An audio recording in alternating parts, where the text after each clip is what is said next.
What Your Bank Doesn't Tell You, a podcast by You Mushroom. Welcome to our podcast series, What Your Bank Doesn't Tell You. And we have a beautiful topic today, which is in every investor's mind. What's happening on the markets and why are they so moody? Especially because most of the people are on holidays, right? And there is so much action in the markets, and we have been following the turbulences over the past few days, and there is plenty of excitement which is going on. But maybe first of all, what were the most extreme moves? And this was the Japanese stock market.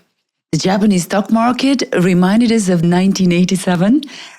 I personally don't remember it, probably either. You don't either. We was back then young kids, but it is a historical event, and such a drop. It was the biggest one-day drop since the turbulent 1987. What were the reasons, in your view, for that move? I think everything is kind of connected what happened, but how we usually do it is we check the macro level, so what happened on the data releases, on the central bank policy level, and then as well what happened on the company level. But maybe if we first can have a look and discuss what happened on the macro level. And there last week was the week of central bank decisions, and we had the Federal Reserve taking an interest rate decision, then the Bank of Japan, and as well the Bank of England. But I would say for the current events, especially the decision of the Federal Reserve and also the decision of the Bank of Japan, had the bigger impact. And in respect to the Federal Reserve, they kept rates as they were at 5.25% as expected. And even the tone of their statement was kind of cautious in respect to a rate cut in September. Even though the economy is a bit, not gloomy yet, but a bit slower than a few months ago. But Colin Powell was kind of cautious how he formulated, and I assume it's also because of the elections which are going to happen in November. So usually the Federal Reserve doesn't want to get involved in the election campaign, and so they are usually a bit cautious, and that's what we have seen. Then on the other side, we had the Bank of Japan, and they did a kind of a tremendous step, because after a very long time of 0% rates, they increased the rates to 0.25%. It's not a lot, but it's has a substantial macroeconomic impact. Exactly. And I believe these two movements, so we have seen the Federal Reserve on hold with the outlook of cutting, and then we will come to the macro figures as well. And then the opposite, what was done by the Bank of Japan. I believe this was one of the very important triggers for what we have seen over the past few days. This is true, and it's very interesting also the fears of recession, which actually all of a sudden pumped out of nowhere, or not necessarily, but as you mentioned, the slowing production growth, and which was it's in a lower 4 months, again, a disappointing figure. It dropped more than expected, the ISM production numbers. But maybe before we go into the big macro news, it would be very interesting also to come back to Fed in conjunction with the big macro news. We've been hearing that Fed would not cut the interest rates prior to elections because of the fact that they don't want to influence the elections.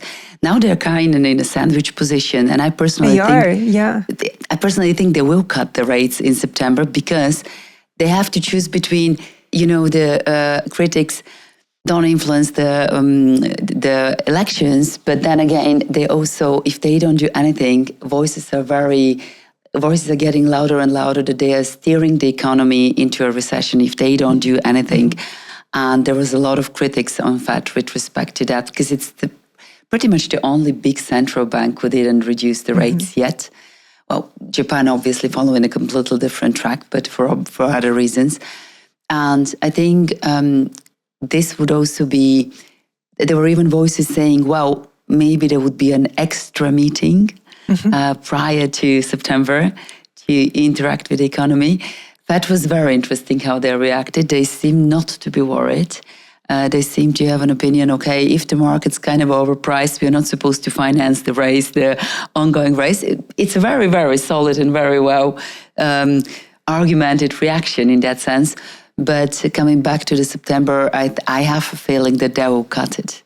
And I very much like your expression of a sandwich position, because I believe this is really what it is. Because we have seen then the macro figures you mentioned, ISM, and then we also had the figures of the labor market. So we had the non-farm payrolls, which were lower than expected. We had a higher unemployment rate. And suddenly on Friday, the market priced in with an 80% probability that interest rates will be cut in September by 50 basis points. Yeah. So this is even more what Fed was talking about. And with a 20% probability of a 75 basis point cut. So markets completely ignored what Colin Powell was actually saying in the statement, and they just repriced and what could happen in the rates market. So I believe the expression sandwich position is exactly accurate, because the Fed doesn't want to do anything because of not influencing the election, but then the market is kind of forcing them. Yes.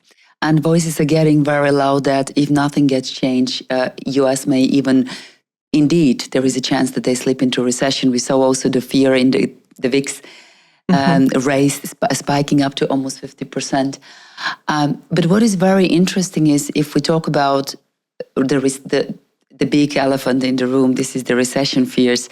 We saw a correction, which is normal to happen. A correction up to 10% in a year. That happens. That is nothing unusual. And actually, we have been having one of the most phenomenal starts in the equity year on the US market since very, very long, with one of the longest stripes without a 5% correction, even a 5% correction. And now a natural 10% correction happened. We speak about correction if it's within 10%, and we speak about bear market if we are following a recession, if we fall more than 20% and more from the recent heights reached. What speaks for a recession, or for what actually speaks for a potential recession, is the fact that we have very high valuation, and still it's still way above 20 type price earnings ratio. And we also have rising unemployment from very low levels. But then again, what speaks against the recession is the fact that there is a lot of room for rate cuts. Asset managers sit on a lot of cash, on a pile of cash, so they actually can opportunistically jump into the equity markets again. And not to forget, the ISM services reading was very positive. It was above 50. And as well, I mean, after the biggest negative corrections, we have also seen that the market is catching up again, and we have seen positive markets for the past few days. But then again, I mean, we are talking now about recession, about the macro level. But for me, also what happened on a company level over the past few weeks was very important to observe. And I know you love tech, and we are in the middle of the earnings season in the US. So all the major companies are not basically all the companies, they are releasing the figures for the second quarter, and usually this starts in July or mid-July for the second quarter, and now we are really in the middle of this period. And over the past 2-3 weeks, most of the tech companies, they release their figures, and I know the summaries may be a bit not very accurate, but I believe we can say that most of the figures, they were not too bad. It's just the good outlook was kind of a bit not gloomy, but the very big fantasies about KI, they were a bit destroyed to a certain extent, because there were many questions that all the investments companies are doing into KI, and these investments, they are huge. So until when can these investments be monetized and amortized?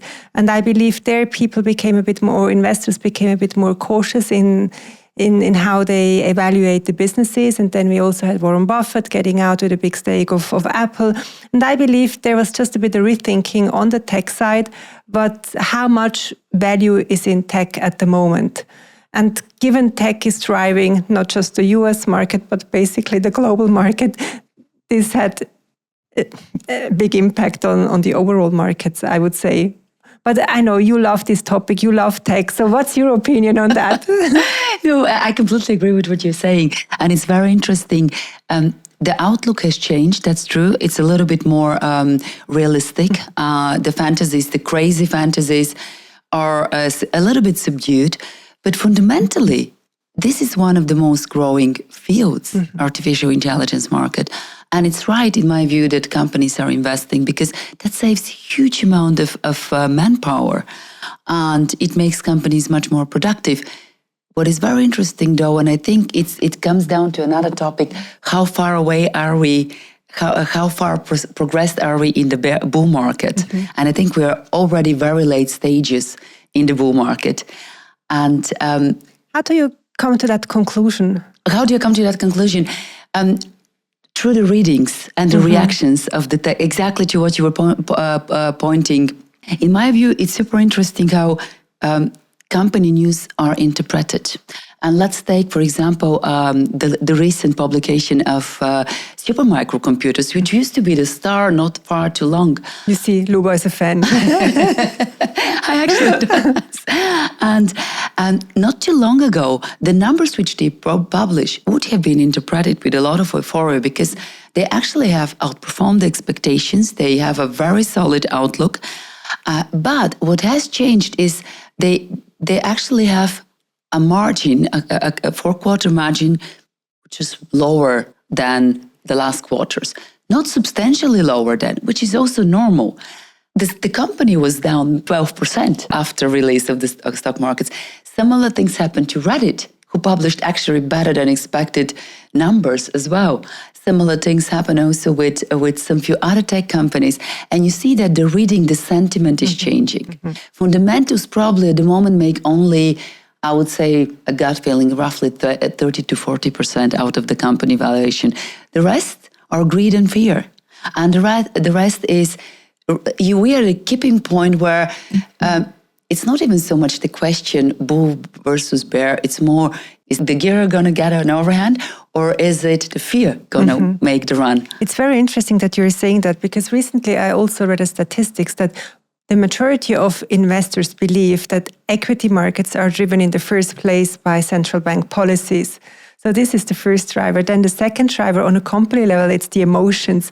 So fundamentals, they don't matter anymore. And this is a very special situation. It's true. Yeah. It's true. I agree completely. And I do believe that this is a sign where we can see that we are already late in the bull market.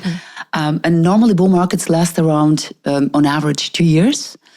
There are longer ones as well. They could be up to 3 years, protracted ones, or they could be also the shorter ones, so 1.5 years. And we are, I think, if I'm not mistaken, already 18, 19 months in the bull market, or even a bit longer since October 2022, November 2022. I love Howard Marks, one of my favorite economists, and he says what makes a good investor is the chances to interpret properly or the ability to interpret properly where do we state in the cycle. And yes, this is one of the things which we're trying also in our teachings to evaluate, but also for us to discuss where do we stand. And you see, the sentiment of interpretation changes. To come back to what you mentioned, the macroeconomics, on the macroeconomic side, the data, the non-farm payrolls. Yes, 114,000 in July. But let's not forget, it's summer. And last summer, there was also a dip. We had a big dip in April, 108,000, if I'm not mistaken. Let me look. No, yes, 108,000. In last October, it was 105,000. Last October, we also had a correction. This was the last correction we had, by the way. But in April, the reaction wasn't that strong. I think it's more in respect to expectations, right? Expectations were so high also with the reading of last month, which got actually corrected down as well.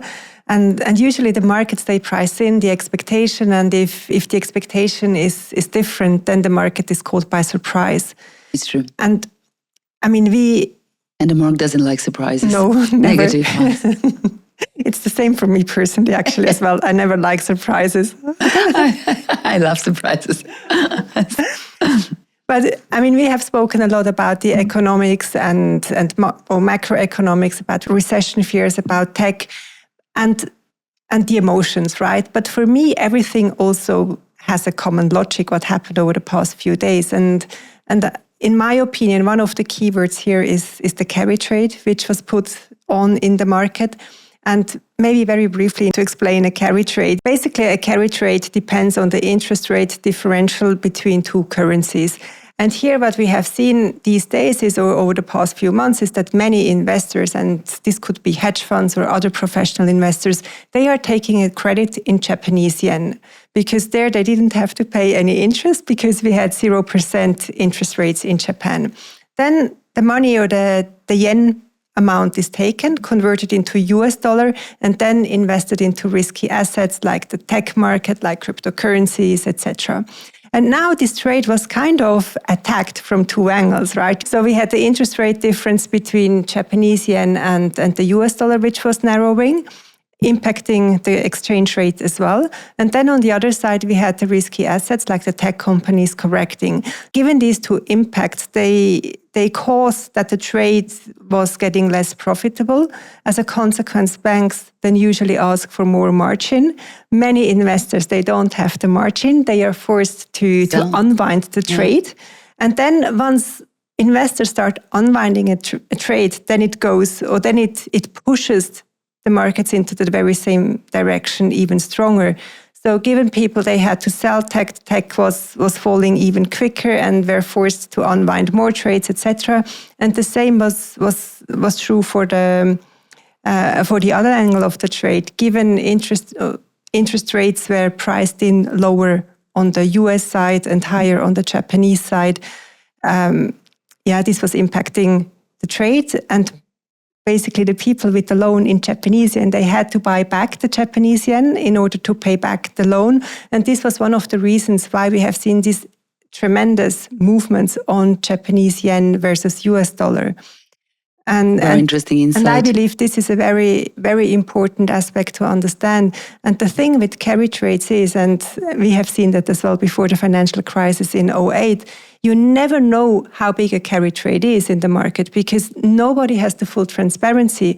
Usually investors, they do these trades directly with their bank. So they go to the bank, they take a credit and invest it. And this could be done by everybody or by every big hedge fund in the street. And nobody has the full overview. And back in 2008, we have then also seen that unwinding these trades suddenly jumped onto another asset class and another asset class. And it's very difficult to judge about the scope and what could be next to be involved. And I believe this is something we have to keep a bit in the back of our minds as well these days. So now the markets seem to calm down a bit, but if we see another acceleration on the negative side, you never know what could be involved as well. You're right, it's a very interesting aspect which you're mentioning. It's a very major fundamental aspect which drives the markets. And it can trigger a spiral, as we see, downward spiral, as we saw in 2008. And another interesting thing is you never know when this correlation between the various asset classes actually breaks. This being one of the major driver for that.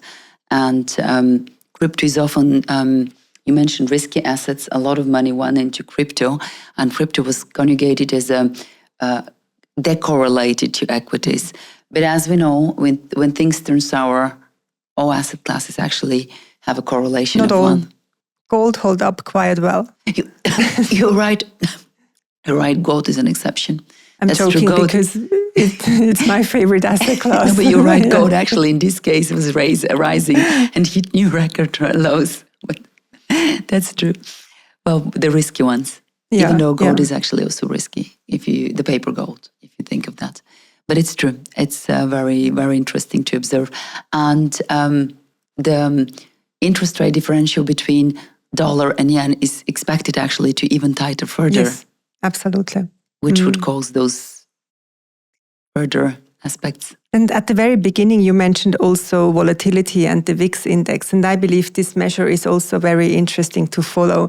And for me, it's a bit like the thermometer of an economy or the markets. So if it spikes, then the market is sick somehow. And at the end of last week or on Monday, I don't remember exactly which day it was, but in the middle of the negative market, exactly, of the drama, we had a spike intraday to 60% of the VIX. Wow. And 60% last time was reached at the beginning of the pandemic.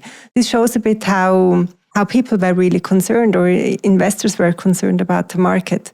Well, it corrected again to more normal levels, but still, I mean, it dropped the fever. The fever dropped, but the nervosity was substantial, I would say. Yes, and what is really scary is this kind of a behavior from behavioral balance perspective. People start getting used to very big drops intraday, particularly the techs with their volatility, the tech stocks with volatility or Bitcoin. You get used to a new normality that a stock can raise 10%. I don't remember when we were starting our careers in banking that it would be a regularly observed event on the equity markets that single stock will go up and down 10, 12% a day, as we see now. It's actually a lot of hidden volatility in certain sectors. I 100% agree with you. And I strongly believe this is also connected to the leverage in the market. Yeah. We have so much cash in the system, and cash always means credit. So this causes a lot of volatility, because every reaction causes a counter reaction and vice versa, and makes it more extreme. It's very, very valid point. And in addition to that, what is very interesting is that the market kind of expects that the Fed is going to bail them out and help them. True. It's also this is what happened over the past 20 years. Exactly. Right? Yeah. And it makes investors lazy. It makes you. I was laughing when I was reading last week the messages. Maybe Fed should have actually an extra meeting between. They can't wait until September, etc., etc. And I was like, but why would investors expect that the Fed is going to come and bail them out?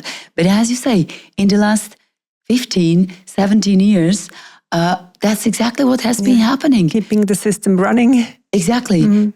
Pushing more cash, which, as you correctly point out, creates also fever in the economy. And it's very interesting. On the surface, the markets most probably are going to keep the pace, at least until the end of 2024. We are not yet into bearish. The bearish signals are not yet strong enough.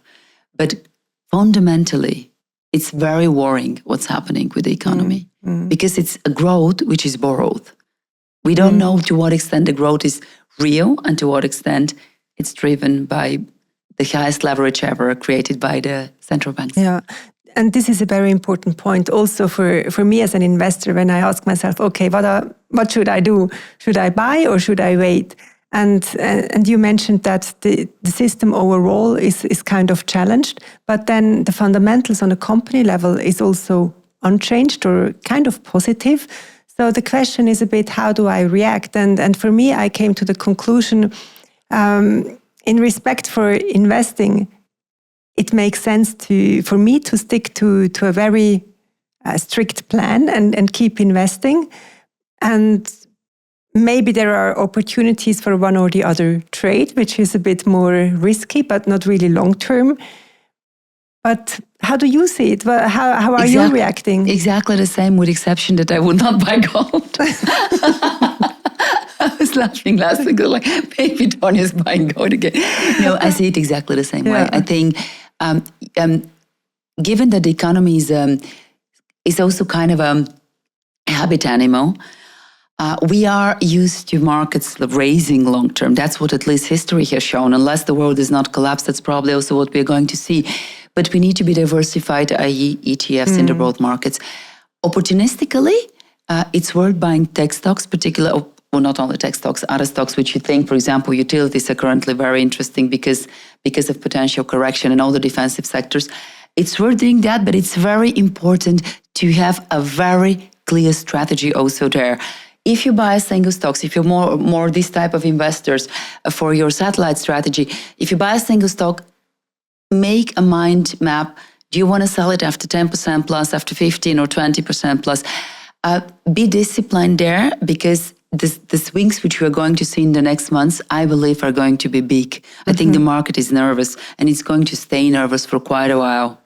And that is why discipline is key in my view. I 100% agree. And I would also say, or it was a very nice example these days, that for the money you invest, so long-term investing, you shouldn't become nervous if you see such a correction, because many people, they went maybe out of the market on Monday because the emotions took over, but then you lose the first pickup, which is usually substantial, and then you're always lagging. So for me, the amount which I consider as long-term investing, it just stays in the markets, and I don't touch it, even though I scratch my head a bit these days. But then again, discipline, and you said it as well, is absolutely key. And then we have the trading opportunities. But I also believe with the trading opportunities, it always needs to be a very conscious decision what to do and what to expect, how you said, with the trigger levels you are setting for yourself. Yes, absolutely. And it's very interesting. We were discussing it with friends last week, and one of my friends asked me, would you sell? I said, no, not in this situation. It doesn't make any sense. I would consider to buy because it was the beginning of the month for my traditional ETF strategy, but I would not. And it's interesting how people really panicked, and I think a lot of the sell-off happened because of the macroeconomic data, because of the carry trade that you're mentioning, which I think is a substantial factor. And it kind of happens behind the scenes. People really don't see these things. There is a worry in the air. The Chinese economy, the crisis there, the banking crisis is not yet tackled. Economic growth in the US is expected to continue, but is currently coughing and is struggling. To stay with the analogy of the sickness, fundamentally, there are a lot of questions, but with a solid discipline, which helps you being protected against yourself when emotions run wild, I think this is the best strategy to build long-term wealth. Agree. So we take away, we need discipline in the markets to be invested, to stay invested, or also to invest newly. Or if you de-invest, then at least it should be a conscious decision and not driven by emotions. And I also believe it's extremely important to keep informed, to follow the markets, to try to understand what's really happening. And we will definitely take up this topic again and follow the markets very closely. So follow us on this podcast, follow us on social media, and send us your questions. We are very happy to take them up. You can write an email to hello@youmushroom.com, and we are very much looking forward to share with you our thoughts very soon again. Thank you very much. Money!